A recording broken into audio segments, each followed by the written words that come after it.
Bonjour, aujourd'hui je vais vous parler du pu'er.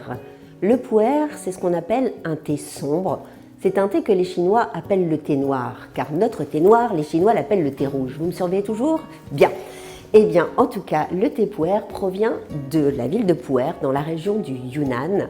Ce sont des très vieux théiers et cette région, c'est le Triangle d'Or, là où on a découvert le thé au tout début de son histoire.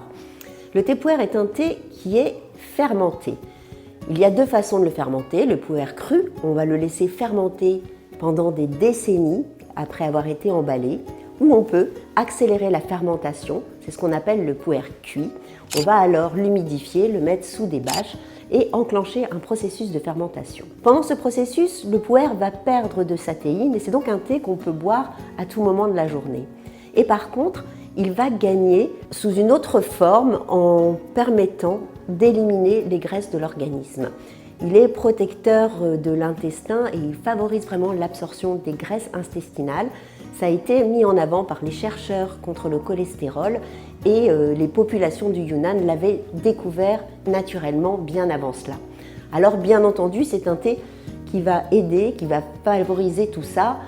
Ça ne remplacera pas un traitement si vous en avez besoin pour le cholestérol, mais ce sera en tout cas un super allié au quotidien pour vous sentir en forme.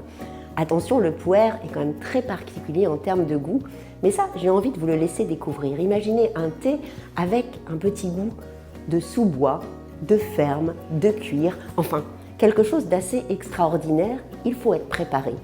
Mais pour ça, il faut évidemment choisir un bon thé, une bonne marque, un thé en vrac, et prendre le temps de le déguster et d'ouvrir son palais à des nouvelles possibilités. Voilà, en tout cas, bonne dégustation, on se retrouve sur la route du thé, abonnez-vous.